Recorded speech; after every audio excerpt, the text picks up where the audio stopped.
नमस्कार, मैं डॉक्टर रजनीश कुमार आप सभी का एक बार फिर से हार्दिक स्वागत करता हूं।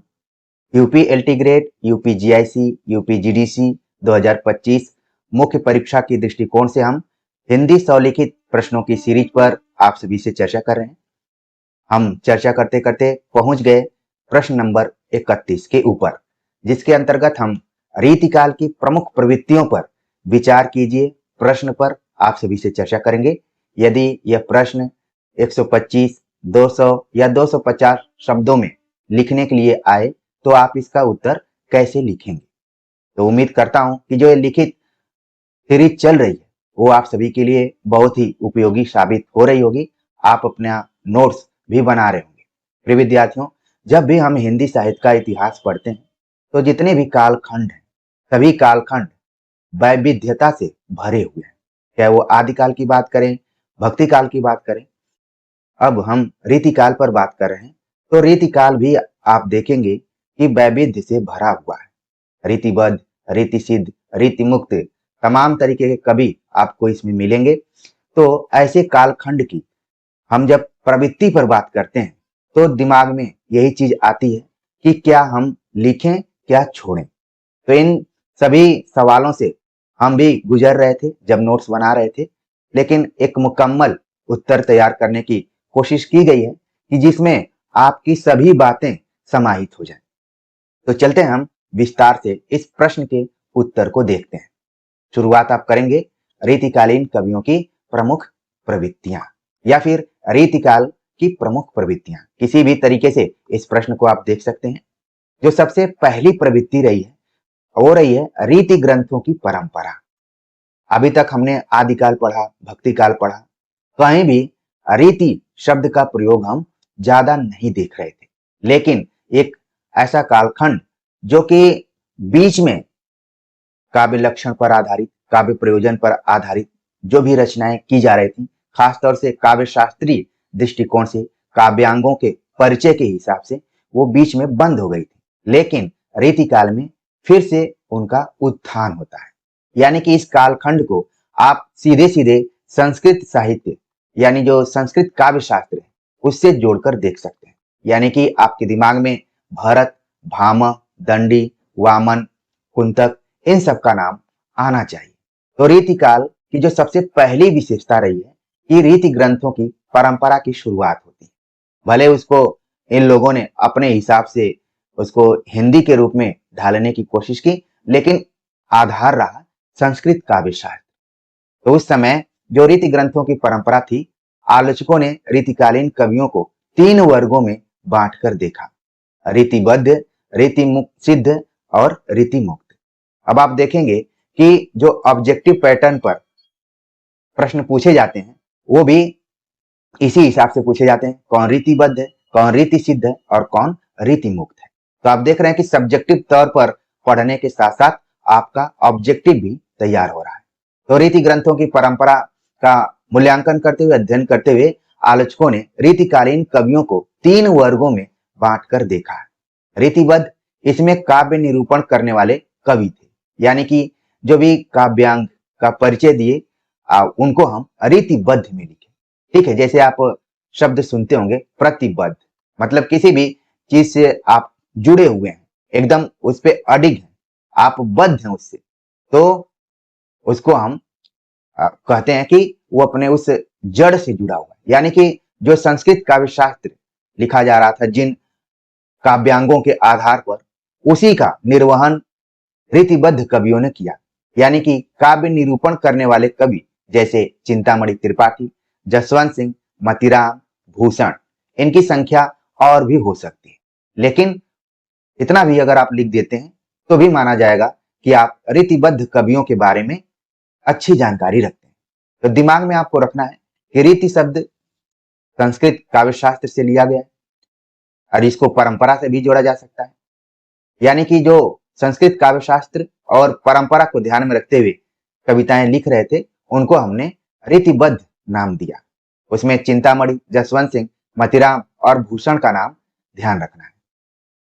ये बात और सही हो जाएगी जब आप इनकी रचनाओं को ध्यान में रखेंगे कि चिंतामणि की कौन कौन सी रचनाएं रीतिबद्ध नियमों पर थी, या फिर जसवंत सिंह जैसे भाषा भूषण का नाम आपने सुना होगा। लिखना नहीं है, लेकिन आपके दिमाग में छपना चाहिए। ठीक है, जैसे मतीराम का है तो आपके दिमाग में ललित ललाम आना चाहिए। ठीक है, या फिर रस राज आना चाहिए। भूषण जब हम कह रहे हैं तो आपके दिमाग में शिवराज भूषण आना चाहिए। तभी मानिए कि आप सब्जेक्टिव और ऑब्जेक्टिव दोनों तरीके से आगे चल रहे हैं। तो रीतिबद्ध अपने जीवन में आप कभी नहीं भूलेंगे कि रीतिबद्ध कवि किनको कहा जाता है। जो काव्य निरूपण करने वाले कवि थे, यानी जिन्होंने कोई न कोई शास्त्रीय रचना की। दूसरी श्रेणी रही रीति सिद्ध, यानी ऐसे कवि जो खुद लक्षण बनाते थे, काव्य लक्षण को परिभाषित करते थे और उसको पुष्ट करने के लिए, उसको सिद्ध करने के लिए उदाहरण निर्मित करते थे। ऐसे कवियों में बिहारी का नाम लिया जाता है। और ऑब्जेक्टिव परीक्षाओं में खूब सवाल पूछा जाता है कि निम्नलिखित में से कौन रीतिबद्ध कवि नहीं है, तो ऑप्शन में ज्यादा आप देखेंगे कि बिहारी का नाम रहता है और यही सही जवाब हो जाता है। बिहारी क्या है? रीति सिद्ध है। शब्द में ही इसका अर्थ छिपा हुआ है कि काव्य लक्षण, काव्य प्रयोजन, जितना भी काव्यांग है उसका निर्माण करना और उसको सिद्ध करने के लिए उदाहरण प्रस्तुत करना, यानी कि रचनाओं को लिखना, वो है बिहारी। रीति मुक्त, यानी कि इन दोनों से एकदम से अलग, न रीतिबद्ध न रीति सिद्ध, बल्कि कविता को मुक्त रखना, छंदों से मुक्त रखना और तमाम चीजों से मुक्त रखने की कोशिश करना। तो ऐसे कवियों में घनानंद, बोधा, आलम और ठाकुर को रखा जा सकता है। ठीक है, तो एक तरीके से आप देख रहे हैं कि रीतिकालीन कवियों की अगर प्रमुख प्रवृत्तियों पर बात करें या फिर खुद रीतिकाल की प्रमुख प्रवृत्तियों पर बात करें, तो जो पहली प्रवृत्ति रही है वो है रीति ग्रंथों की परंपरा। मान लीजिए आप तमाम चीजें लिखे और इसी को भूल गए तो समझ जाइए कि 50% उत्तर आपने लिखा ही नहीं।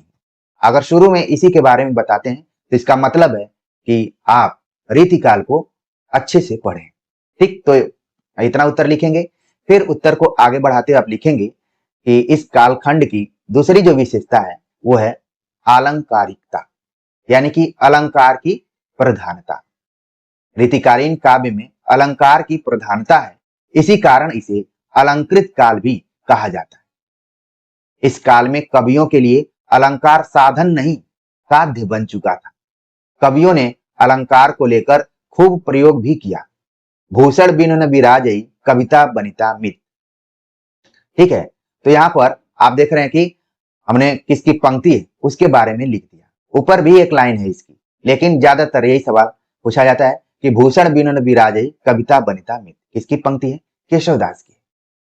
अलंकार की प्रधानता है, इसीलिए इसे अलंकृत काल कहा जाता है। अब आपके दिमाग में उस आलोचक का नाम जरूर आना चाहिए कि किसने अलंकृत काल कहा। कोई जरूरी नहीं कि आप यहाँ पर लिखें, इससे यह पता चलता है कि आपका स्वयं का कॉन्सेप्ट क्लियर है कि अलंकारिकता यानी अलंकार की प्रधानता है, इसीलिए इसे अलंकृत काल कहा गया। और कवियों ने एक से अधिक अलंकारों का प्रयोग किया है और इतना प्रयोग कर दिया कि जिस अलंकार को पहले साधन माना जाता था, इनके प्रयोग के माध्यम से यह माना गया कि यह साधन नहीं है बल्कि साध्य है। जब आप अलंकार संप्रदाय पढ़ेंगे, भामा इत्यादि को जो उनकी परंपरा रही है, तो उसमें उन्होंने अलंकार को एक साधन के रूप में माना, साध्य के रूप में नहीं। लेकिन रीतिकालीन कवियों ने अलंकार का प्रयोग इतना कर दिया कि लगा कि ये साधन नहीं बल्कि साध्य है। ये दोनों शब्द आप जरूर ध्यान में रखिए, साधन और साध्य क्या है। साधन का मतलब एक उपकरण के रूप में, एक टूल के रूप में, लेकिन साध्य का मतलब कि उसको एकदम अनिवार्य अंग बना लिया। जैसे आपको मैं पढ़ा रहा हूं, ये एकमात्र साधन है कि आप हमसे चीजों को पढ़ पा रहे हैं, लेकिन आपने जो अपना टारगेट तय किया है, जिस परीक्षा की आप तैयारी कर रहे हैं, वो आपके लिए साध्य है कि इस बार हमें इसको क्वालिफाई करना है, इसमें सिलेक्शन लेना है। उम्मीद है कि साधन और साध्य को सरलता से आप समझ गए होंगे। तो रीतिकालीन कवियों ने अलंकार का प्रयोग किया, ऐसा नहीं कि इन्होंने ही सबसे पहले किया। इसके पहले आप देखेंगे आदिकाल में भी, ठीक है, भक्ति काल में भी अलंकारों का प्रयोग किया गया, लेकिन रीतिकालीन कवियों ने अलंकार को एक नई ऊंचाई दी, एकदम से अपनी कविता के केंद्र में रखा और कहा भी कि भूषण बिनु न बिराजई, कविता बनिता मित। अलंकार के बिना तो कविता का कोई अस्तित्व ही नहीं है। ठीक वैसे ही जैसे अगर कोई स्त्री अपना सौंदर्य नहीं निखार सकती है बिना गहनों के। ठीक है, तो यहाँ पर बार बार इनकी नजर महिलाओं की तरफ जाती है, हमेशा जाती है, इसीलिए इन्होंने कविता की तुलना स्त्री से की हुई है। ये चीज भी आपको समझना है। जो तीसरी प्रवृत्ति रही है, आश्रयदाताओं की प्रशंसा। प्रिय विद्यार्थियों, पहली बार किसी कालखंड में आश्रयदाताओं की प्रशंसा नहीं की जा रही है। आप देखेंगे कि आदिकाल इसी के लिए जाना जाता था। भक्ति काल में भी जितने कवि थे वो किसी न किसी के आश्रय में थे। कुछ को तो राजाओं ने आश्रय देने की कोशिश भी की। उन्होंने कहा कि नहीं, ये हमारे लिए नहीं है, संतन को कहां सी करी। लेकिन रीतिकालीन कवियों ने पूरा आश्रयदाताओं का भरपूर लाभ उठाया, आश्रयदाताओं की प्रशंसा की। उस तरीके की प्रशंसा नहीं थी जिस तरीके की आदिकाल में थी। आदिकाल में तो युद्ध के लिए प्रेरित कर दिया जाता था, लेकिन यहाँ पर खुद का विस्तार होने लगा कवियों का, कवियों को सम्मान इत्यादि भी मिलने लगा। आप सारी चीजें जानते होंगे। तो आश्रयदाताओं की प्रशंसा यहाँ पर शुरू हो गई। रीतिकाल के अधिकांश कवि राज दरबारों में आश्रय प्राप्त थे। बिहारी, देव, भूषण, सूदन, केशव, मतीराम आदि किसी न किसी के राज दरबारों में रहा करते थे। और कुछ कवियों के बारे में तो कहा जाता है कि 8-9 राजाओं के दरबार में थे और अलग अलग रचनाएं लिखे। और वही रचनाएं आप सभी के लिए कठिन होने लगी कि फलाना के बारे में क्या लिखा, ढेकाना के बारे में क्या लिखा, कहाँ कितना किसके साथ रहा, ये भी कई बार कठिन होने लगा। बिहारी के तो आप जानते हैं कि इन्होंने एक दोहा के माध्यम से अपने राजा की आंखें खोल दी थी, अन्योक्ति अलंकार का प्रयोग करते हुए। ठीक है, तो जय सिंह के बारे में आप, भूषण भूषण भी एक से अधिक राजाओं के दरबार में थे, उसको लेकर भी चर्चा है। सूदन, इन्होंने तो एक बड़ा ही प्रबंध काव्य लिख दिया, सुजान चरित। केशव, मतीराम, ये लोग किसी मतलब केवल इन लोगों का नाम यहाँ पर हम बता रहे हैं। इनके जैसे सैकड़ों कवि रहे हैं रीतिकाल के, जो किसी न किसी के राज दरबार में थे। और जब आप राज दरबार में रहेंगे तो आप क्या करेंगे, बड़ाई करेंगे, प्रशंसा करेंगे, अतिशयोक्तिपूर्ण बातें करेंगे, जो है नहीं उसके बारे में भी बात करेंगे। ठीक है, तो राज दरबारों में रहा करते थे। परिणाम स्वरूप उन्होंने आश्रयदाताओं की प्रशंसा में कविताएं लिखी। भूषण की एक कविता यहाँ पर लिखी गई है, शिवा को बखानो कि बखानो छत्रसाल को। ये उस समय की घटना है जब भूषण कहीं जा रहे थे, तो इन दोनों राजाओं ने इनको शायद पालकी कोई कंधा दिया हुआ था, तो ये कंफ्यूज थे कि हम शिवाजी की प्रशंसा करें कि छत्रसाल की। हमारे लिए तो दोनों बराबर है। जैसे वर्तमान समय में राजनीतिक पार्टियों को लेकर लोग किसी के विचार पूछते हैं, बोलते हैं हमारे लिए दोनों बराबर हैं, चाहे वो आए चाहे ये आए, हमको कोई मतलब नहीं। हम अगर मेहनत करेंगे तो 2 जून की रोटी पाएंगे, नहीं मेहनत करेंगे तो कुछ नहीं होगा। कई बार आपने ऐसे विचारों को सुना होगा। भूषण भी कंफ्यूज है कि किसके तरफ, मतलब कि उनके लिए दोनों राजा बराबर थे। तो आश्रयदाताओं की प्रशंसा उस समय के कवि किया करते थे, इसलिए इस काल को दरबारी काल भी कहा जाता है। दरबारी काल, इसमें बहुत सारे कवि थे जो किसी न किसी के दरबार में थे। ठीक, तो इस तरीके से अपना उत्तर लिखेंगे। अगली जो प्रवृत्ति रही है और वो है बहुज्ञता एवं चमत्कार प्रदर्शन। रीतिकालीन कवि जितने भी थे वो जानकार भी थे, कई विषयों की जानकारी रखा करते थे और साथ साथ उस जानकारी को ऐसे प्रस्तुत करते थे, लगता था कि कोई चमत्कार हो रहा है। आचार्य रामचंद्र शुक्ल ने केशव दास को चमत्कारवादी कवि कहा है।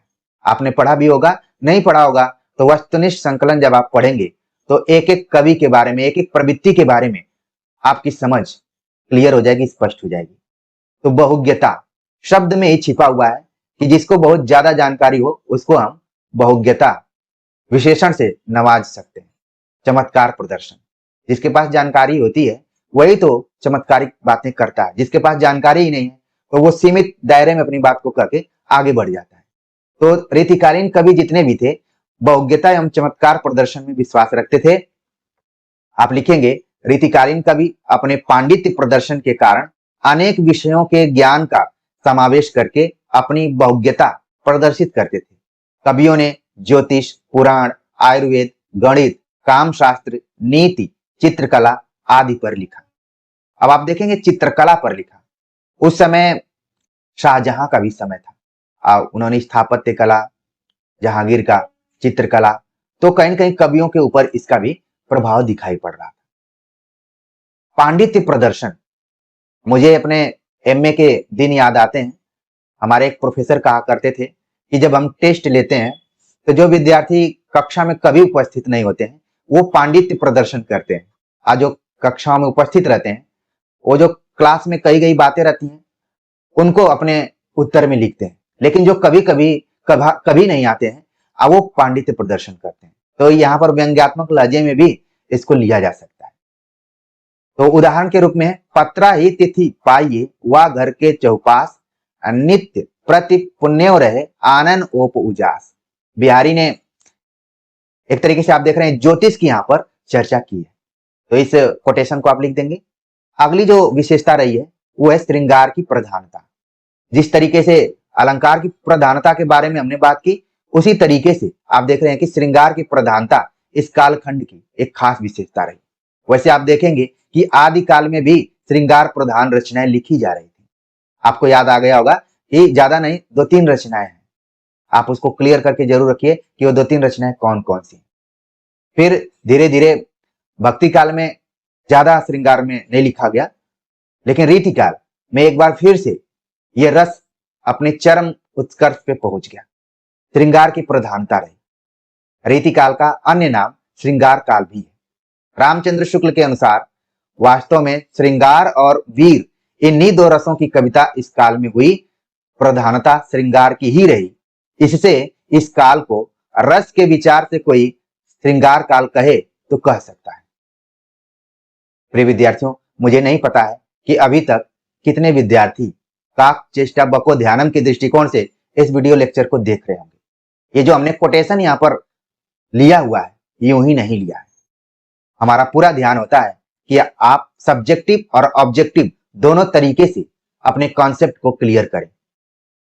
देख रहे हैं कि एक एक वाक्य आपकी प्रतियोगी परीक्षाओं के दृष्टिकोण से महत्वपूर्ण है।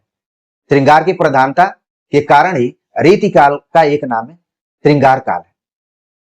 श्रृंगार काल के बारे में रामचंद्र शुक्ल ने कहा कि सही मायने में देखा जाए तो रीति काल में 2 तरीके की रचनाएं लिखी गई, श्रृंगार प्रधान और वीर प्रधान। वीर प्रधान में भूषण का नाम आपके दिमाग में आ जाएगा, सूदन का नाम आ जाएगा और तमाम लोग हैं। श्रृंगार में तो बहुत सारे लोग हैं। शुक्ल जी ने कहा कि यही 2 रस इस कविता में महत्वपूर्ण थे, लेकिन श्रृंगार की ही प्रधानता रही। इससे इस काल को रस के विचार से कोई श्रृंगार काल कह सकता है। उन्होंने क्या किया? सुझाव दिया। रामचंद्र शुक्ल ने ही सुझाव दिया कि इसको रस के विचार से सवाल पूछा जा सकता है कि श्रृंगार की प्रधान रीति काल को श्रृंगार काल किस दृष्टिकोण से कहा गया। तो इसमें तमाम ऑप्शन रहेंगे, एक रस भी हो सकता है। आपको ध्यान रखना है।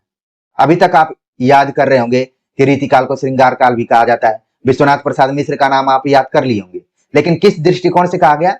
रस के विचार से इसको श्रृंगार काल कहा गया। सुझाव किसने दिया? रामचंद्र शुक्ल ने दिया। अब आप उदाहरण देकर अपनी बात को पुष्ट करेंगे और हमने बिहारी के एक पद को लिया। बतरस लालच लाल की मुरली धरी लुकाए, सौ करे भवन हंसे दैन कहे नटी जाए। एक चीज आप देखेंगे कि रीतिकालीन जितने भी कवि हैं उन्होंने मनुष्य के अंगों का, नटखट अंदाज का बड़ा ही जबरदस्त चित्रण किया है। जैसे बिहारी का ही एक और दोहा है, कहत नटत रीझत खीझत मिलत खिलत लज्जात, भरे भवन में करत हैं नैनन ही सो बात। तो उसको भी यहाँ पर आप जोड़ सकते हैं। अगर ये नहीं याद हो रहा है तो उसको भी जोड़ सकते हैं। वो भी एक तरीके से नायक नायिका जब एक जगह है। श्रृंगार में जानते हैं कि 2 पक्ष होते हैं, संयोग और वियोग, ठीक है, तो उसको भी आप उदाहरण के रूप में रख सकते हैं। अगली जो प्रवृत्ति है वो नारी भावना है, लेकिन आप बताएंगे कि श्रृंगार के अलावा वीर, भक्ति एवं नीति परक कविताएं भी लिखी गई। घाघ, बैताल, वृंद एवं गिरधर दास ने नीति संबंधी प्रचुर काव्य की रचना की। केवल श्रृंगार की रचनाएं नहीं लिखी गई। श्रृंगार की प्रधानता थी, उसकी प्रमुखता थी, लेकिन उस जमाने में वीर, भक्ति यानी कि भक्ति काल के बाद ही तो रीति काल आया, लेकिन भक्ति रस खत्म नहीं हुआ। जैसे मेरी भवबाधा हरो राधा नागरी सोय, तमाम है। बिहारी सत्सई में कहा जाता है कि 700 अगर दोहे हैं, अलग अलग इसको लोग माने हैं, मैं 700 लिख दिया तो बहुत सारे बच्चे हड़बड़ा के गिर पड़ेंगे कि आप 700 क्यों बता रहे हैं। 713, 719 इस तरीके की बातें की गई। उसमें से लगभग 70 दोहे कहा गया है कि भक्ति प्रधान थे। और बिहारी बहुत ही चतुर किस्म के कवि, उन्होंने कृष्ण की आराधना न करते हुए राधा की आराधना की। उनको मालूम था कि राधा अगर खुश रहेंगी तो कृष्ण अपने आप खुश रहेंगे, और उन्होंने कहा भी है कि राधा को देखकर ही कृष्ण प्रसन्नचित्त रहते हैं, तो क्यों नहीं राधा की हम भक्ति करें। इसी तरीके से भिखारी दास की एक पंक्ति बड़ी मशहूर है। मैं चाहूंगा कि हमारे जो गंभीर विद्यार्थी हैं वो जरूर एक बार कमेंट करें कि भिखारी दास ने राधा से रिलेटेड एक दोहा लिखा हुआ है, कौन सा है। तो कहने का मतलब है कि श्रृंगार के अलावा अन्य भी रचनाएं की गई, जिसमें वीर, भक्ति, नीति, सारी चीजें। नारी भावना की बात करें तो शुरू से ही आप देखेंगे, खासतौर से आदिकाल, भक्ति काल, रीति काल, स्त्रियों की स्थिति बहुत अच्छी नहीं थी। जिस तरीके से आज हम स्वतंत्र भारत में बात करते हैं या फिर पूरे विश्व की बात करें, उस जमाने में स्त्रियों की स्थिति बहुत अच्छी नहीं थी। क्यों नहीं थी? उत्तर मध्यकाल सामंती परिवेश से प्रभावित था, अतः रीतिकालीन कवियों ने केवल नायिका के नक्श चित्रण में ही अधिक रुचि दिखलाई, यानी कि केवल सौंदर्य का ही वर्णन किया। उनको एक वस्तु के रूप में ही देखने की कोशिश की। उनके अधिकारों को लेकर, उनकी पढ़ाई शिक्षा को लेकर, स्वतंत्रता को लेकर, ये सारी बातें नहीं, बस उनको खुश करने में ही रहे और नख से लेकर शिख तक चित्रण ही करने में रहे। यानी बहुत अच्छी स्थिति नहीं रही उस समय की महिलाओं की। कुछ यहाँ पर पंक्तियां हैं, आप ध्यान रखिए। वो ऐसी पंक्तियां हैं कि प्रायः परीक्षाओं में पूछी जाती हैं। मोस्ट इंपॉर्टेंट, कुंदन को रंग फीको लगे, झलके अति अंगिनी चारु गोराई, आखिन में अलसानी, चितौन में मंज विलासन की सरसाई। तो ये पंक्ति किसकी है? मतीराम की है। ये खूब पूछी जाती है, ठीक है, इसको आप ध्यान रखिए। अगली जो विशेषता है वो है प्रकृति चित्रण। रीतिकालीन कवियों ने प्रकृति चित्रण को भी अपनी कविताओं में रखा। हालांकि आप भक्ति काल में भी देखेंगे प्रकृति चित्रण का, खासतौर से सूरदास की रचनाओं में देखेंगे तो वहां पर दिखलाई पड़ता है। अब वो आगे भी रहा। तमाम कवियों ने प्रकृति को केंद्र में रखते हुए कविताएं लिखी, उसके आलंबन, उसके उद्दीपन, दोनों पक्षों को ध्यान में रखा। लेकिन अगर सर्वश्रेष्ठ कवियों की बात करें तो पद्माकर और सेनापति प्रकृति चित्रण की दृष्टि से रीतिकाल के सर्वश्रेष्ठ कवि माने गए। और आचार्य रामचंद्र शुक्ल ने तो सेनापति के संदर्भ में कथन भी लिखा था कि जैसा ऋतु वर्णन इन्होंने कर दिया, शायद ही कोई कवि ने किया होगा। उनका ये जाना माना ट्रेड वाक्य है जो कि आप कहीं भी रहेंगे पकड़ लेंगे। तो सेनापति और पद्माकर प्रकृति चित्रण के लिए जाने जाते थे। अब कुछ उदाहरण है। फागु के भीर अभीरन में गए, गोविंद ले गई भीतर गोरी, नैन नचाए कही मुस्काए, लला फिर आयो खेलन होरी।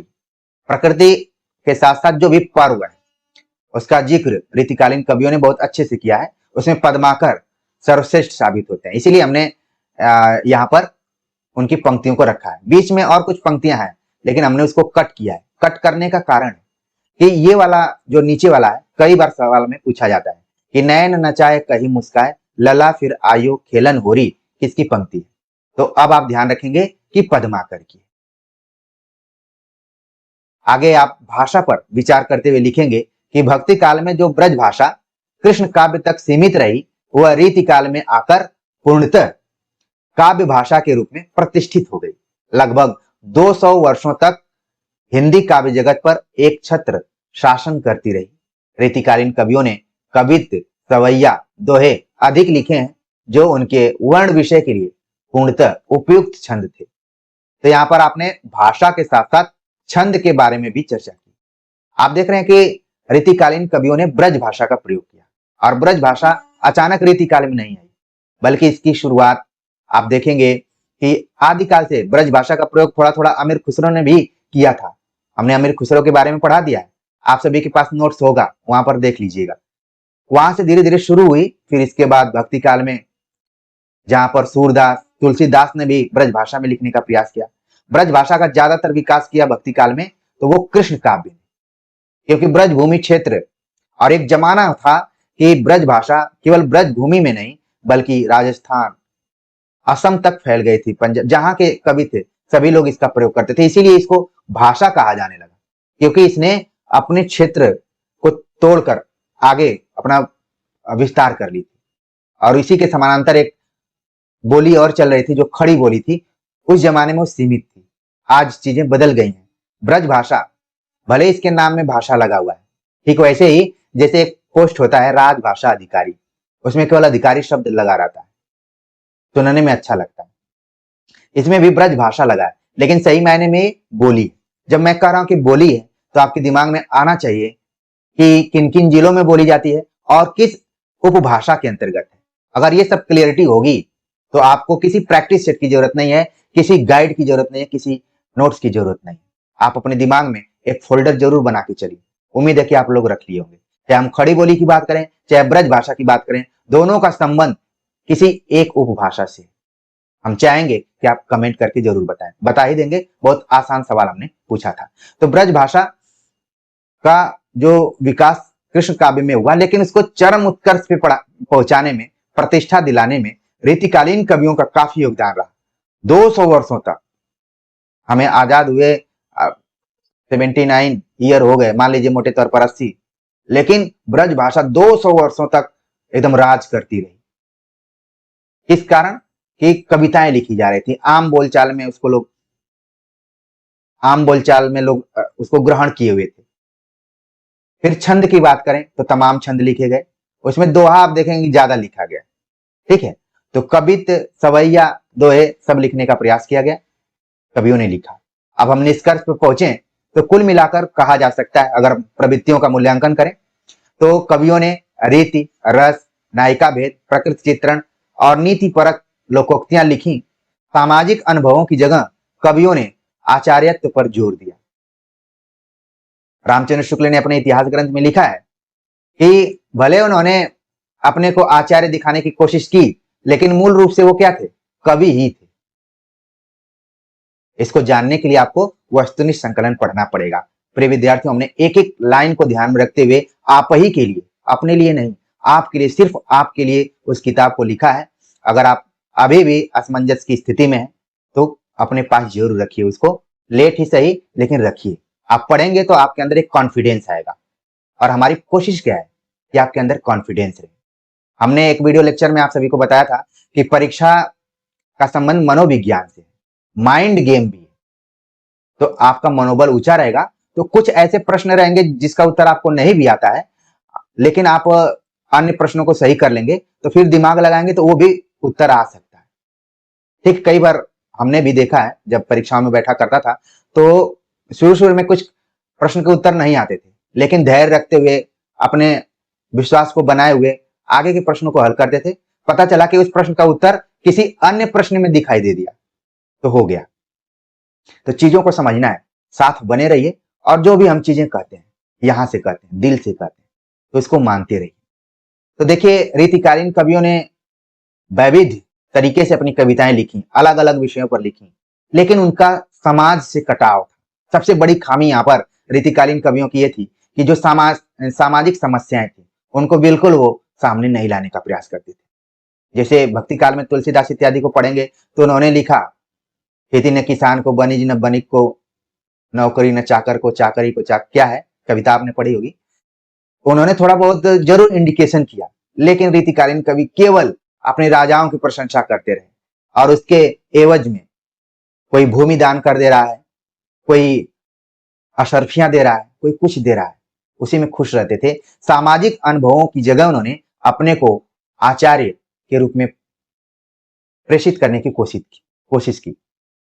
लेकिन एक ऐसा उसमें वर्ग था जो कि हिंदी कविता को थोड़ा सा उन जकड़न से अलग करने की कोशिश किया। वो वर्ग रीतिमुक्त कवियों का था। रीतिमुक्त कवियों ने हिंदी कविता को नया मार्ग देने का प्रयास किया। आगे चलकर आप देखेंगे जो मुक्त छंद की बात की जा रही हो, या फिर थोड़ी सी कविता में जो लाक्षणिक शैली का प्रयोग किया गया, ज्यादातर जो छायावाद में, वो सभी चीजें इसी रीतिकाल की ही देन है।